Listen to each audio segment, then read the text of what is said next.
All right, let's get into it. We're talking about a huge showdown that's brewing between US regulators and the giants that basically run your digital wallet. So, let me ask you something. Have you ever wondered, could you actually get banned from PayPal just for your political views? I mean, really, cut off from your own money, can't buy anything online, all because of what you believe? It sounds pretty wild, right? Well, it's a question the US government is now taking very seriously. And this whole thing really came to a head on one single day. March 26, 2026. That's when the Federal Trade Commission, the FTC, basically stepped in and drew a massive line in the sand. So what did they do? Well, they sent a direct warning to the absolute titans of the payment industry. And look, this wasn't some friendly heads up. No, this was a formal notice that the rules of the game, they're changing. So who got these letters? Oh, just 4 of the biggest, most powerful payment companies on the entire planet.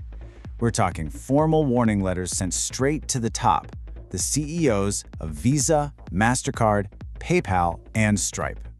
And the FTC, led by Chairman Andrew F. Ferguson, did not mince words. The message was crystal clear.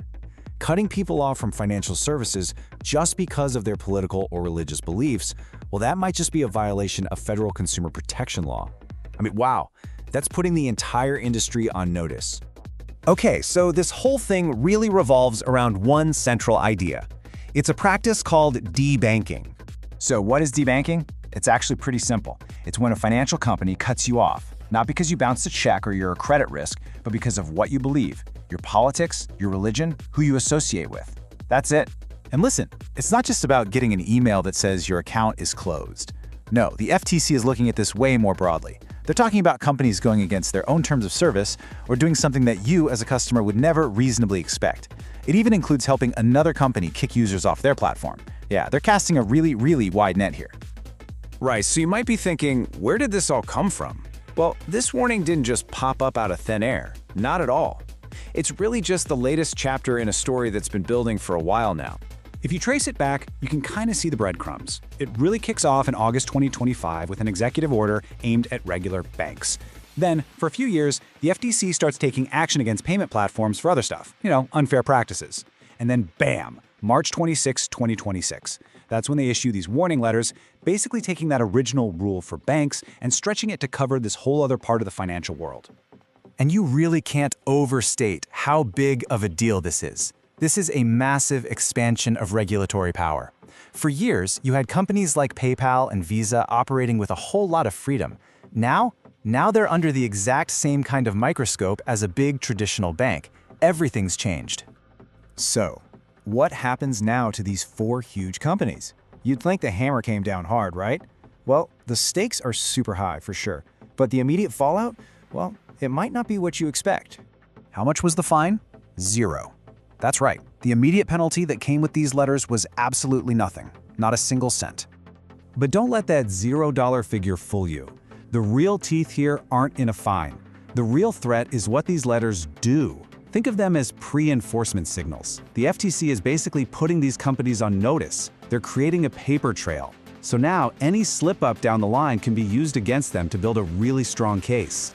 And this just completely flips the script on how these companies have to defend themselves. Before, a big bank could just say, hey, our regulators told us to avoid that industry, so we did. It was a pretty good excuse.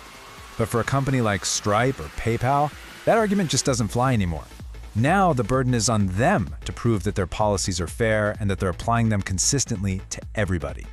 And this creates a really tricky puzzle, especially for the big card networks. Think about it. If a local bank that just happens to issue Visa cards decides to debank someone, is Visa on the hook for that? Who's responsible? That is a gigantic, complicated question that they now have to figure out, and fast. So, let's zoom out. What does this mean for the future? We're basically watching a whole new rulebook being written for the entire fintech world right before our eyes. And get this, it's not just the FTC acting alone. The day before these warning letters went out, the FTC and the Department of Justice announced a joint inquiry. This isn't a coincidence. It shows a coordinated full-court press from Washington to get a handle on the power these platforms have. And really, if you're a lawyer or a compliance officer working in fintech, this is the key takeaway. The message could not be clearer. Deciding who gets to use your payment system is no longer just a simple business or risk management choice. Nope. It's now a federal consumer protection issue, and that changes everything. So for any financial company that has customers in the US, the writing is on the wall and the time to act is now. They have to treat this as a major material event. They've got to go back and review all of their policies for who gets access, who gets kicked off, and how people can appeal. And they've got to make sure all of it can hold up under this new, intense level of scrutiny. And all of this leaves us with one final huge question to think about.